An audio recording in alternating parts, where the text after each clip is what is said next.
Hi all, welcome back to another battle report. This time it's an Age of Fantasy one, and we're going to go up to 750 points. This is going to be the Sabotage battle, which is basically where you have to seize the opponent's objective. And in this game, the objective of my opponent is the Skaven tower in the centre of the board there. And on mine is on the far right hand side, which is my little goblin, what do you call it? Teepee, I suppose it is, with a dice next to it. One thing you have to get used to in this is the setup for scenario objectives, and that was done after deployment of troops. So you do have to think about what your opponent might do. In this case, since my opponent had obviously gone mostly over to his right flank, I positioned my TP over on my right flank to hopefully make it a bit hard for him to get some troops to it. So we'll just have a quick look at the opponent's troops. On the left hand side there you'll see these are plague monks, or the equivalent of. In there he also has a wizard as well, of the level 2 variety. On the hill there he has 3 Giselles. These guys are really annoying. They have the snipe special rule, which means they're hitting on 2-ups, and they can basically pick out anyone in the unit they can aim for. So plus they got, I think, AP 2, so they really can knock out characters rather fast. Yeah, quite scary. And then you've got a unit of 10 clan rats with spears, and next to them is 10 clan rats without spears. And that ruddy brick building is his objective. Behind the objective are his slaves. He's then got a rattling gun next to them, which has rattling weapons team, which has 2 rattling guns in it, a warp fire thrower and poison globadier. And behind that he's got rat ogres and some giant rats on the far side there. And on my right flank I have my TP, which is the objective, and the only thing downside is I've only got guarding it is a 10-man unit of bowmen and a 5-man unit of goblin bowmen. These are all cave goblins, so they have the furious rule. And I've also got 10 spear there. And then I've got another 10 spear, and then I have my big boss. He's probably going to get shot to death in this match, so I'm going to have to move pretty quick with him. Another 10 spear. Behind them I've got my squigs. These guys have got potential, but I've used them in a couple of games and they seem to die off rather easily. The 20 attacks that they can kick out is fantastic at AP. I think it's only AP 1, but hitting on 3s. Downside, they're in defense 3, so they drop pretty quick. And then I have a unit of fanatics, and finally the troll, which is acting as a giant cave beast. So he's got like the random movement and stuff, but I don't mind that for a stupid troll. So first turn, first activation, yeah, he starts shooting straight away at my goblin big boss and does 3 wounds and wavers him. So yeah, he's going to be out of the game for a little bit.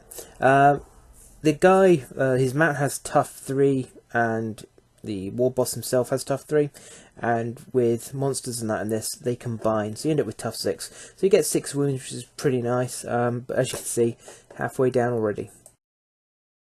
So he moves up his giant rats and tries to get in position ready to sneak attack my TP.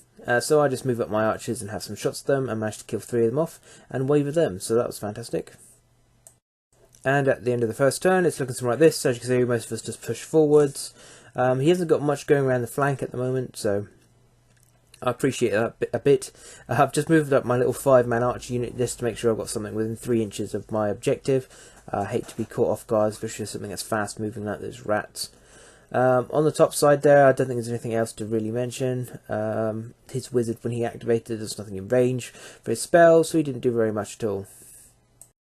So on to round 2, and it's a better point out now that the player who finished moving their troops first in the previous round goes first in the next round, just so you know for future. Yeah, he opens fire here. Luckily the wind globadier, or whatever the mortar is, doesn't kill my guys, because the mortar has indirect fire, which means it's got -1 to hit, but can obviously shoot out of line of sight. The only downside is that means it's sitting on 6s, and also has poison and blast 3, which means if he does roll the 6, he does 3 automatic wounds, which is quite scary. But yeah, as you can see from the shooting there, quite a mess. I believe this is what's left of his Skaven monks after I send my fanatics into them. My fanatics get wiped out. I mean, they have 3 attacks each, D3 impact hits, but at the end of the day they've got, what, defense 3 up, and 1 wound apiece, so they drop pretty quick. The only thing I would like to see with Fanatics is probably for them to get some sort of AP. At the end of the day, it's a large chunk of metal, and armor's not going to be hugely useful against them, and it'd be nice just to get some AP. And also now you can see that my poor troll is being shot at again by those bloody Giselles up on the hill here. Giselle's killing potential is quite high. Downside is they suffer like my Fanatics. It is literally 3 wounds, probably a defense about 3 up. Well, it might be 4 up to the Pavises, so they're not that tough. I charge in with my bowman, and with the combination of Furious and obviously their attacks and that, they actually managed to wipe out the giant rats, which is fantastic.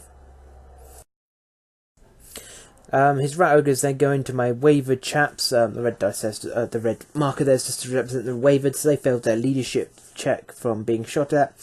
Basically, wavered is I get -1 to my my rolls while I'm wavered. The way you get rid of wavered is basically activate the unit, so they end up being idle for a turn. So yeah, wavering is rather annoying, but as you see, they came in, and I actually managed to do 1 wound, and that was probably thanks to the phalanx roll, to be honest. So yep, they duff them up and then move, as you can see.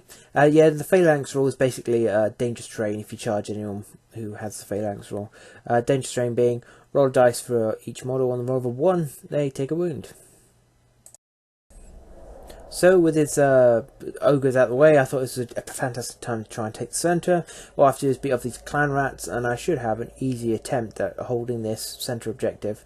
They're only slaves, so I just go in. Again, I got my Furious and my normal attacks. Furious is basically an impact hit, but you need a quality roll to get it. The quality of my Goblins is 5 up, so on a 5 up I get an extra attack, which isn't that bad. And my Goblins go to town on them on one of the very few things that are actually weaker than themselves, which is the Skaven slaves. I think they're quality 6. They hit me on 6s, so I didn't lose any. But yeah, I blast them. But unfortunately, as you can see there in the picture, they didn't run away. So he comes in and has a go at my other phalanx there, and loses troops. And I think he doesn't get any attacks in either. So thankfully the combination of phalanx there and some good old gobbo attacks helps me out there. My squigs come in and do their stuff and wipe out a unit of, I think there's the clan rats with spears, so I probably lost 2 on the way in through the spears. And my little 5-man archer unit finishes off with shooting some ogres and does enough wounds to actually wipe one out, which was great.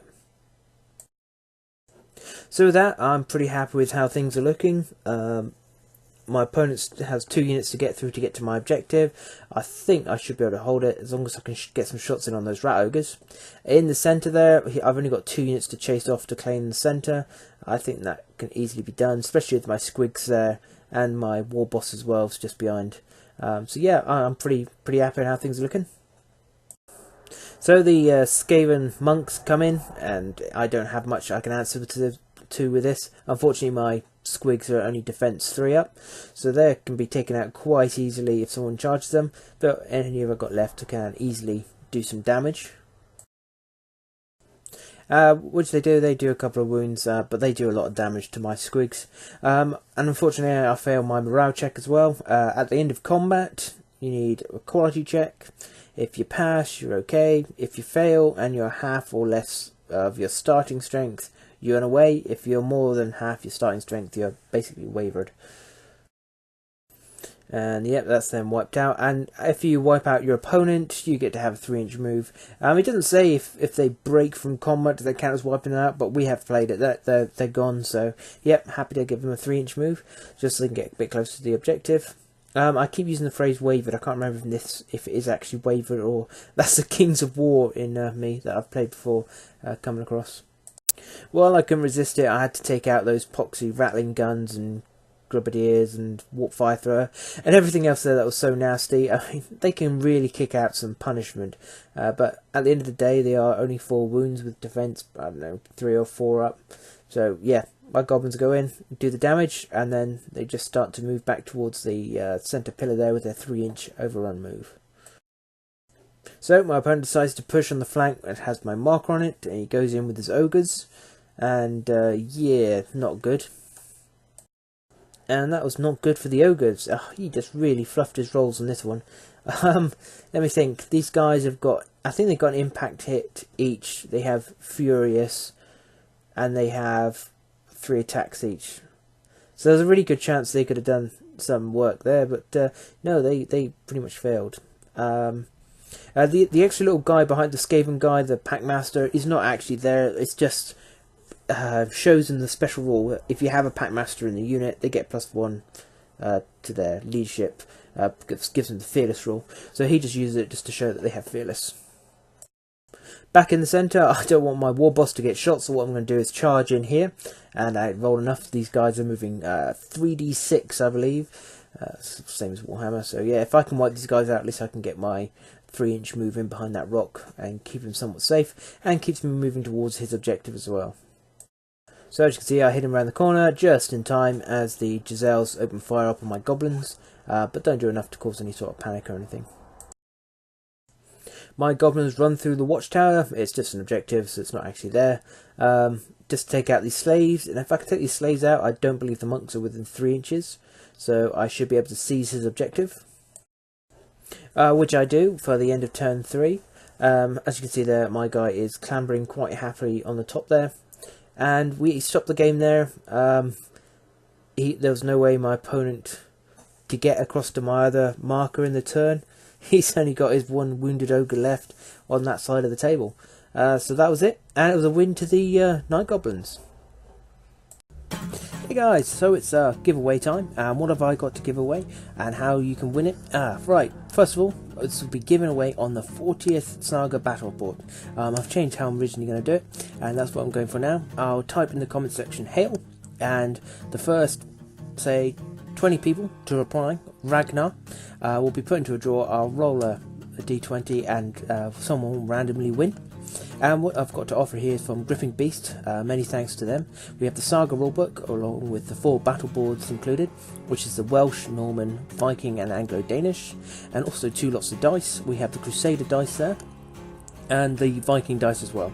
And on top of that, I've also chucked in 4 berserkers that I've painted up as well. So hope that's of use to you, and I hope you're up for that. So I'll see you on the 40th episode. My club members are still really enjoying this game. I've got some more games coming up for it. I've even got one of the Tomb Kings. I haven't seen them for a while, so I hope you enjoy it. Just a quick thank you to you guys. My subscriber list has been slowly going up, and I really appreciate it. I'm not as regular as I'd like to be on my channels. Unfortunately, time and that limits it to everybody, so I really do appreciate it. So I'll see you next time. Farewellis.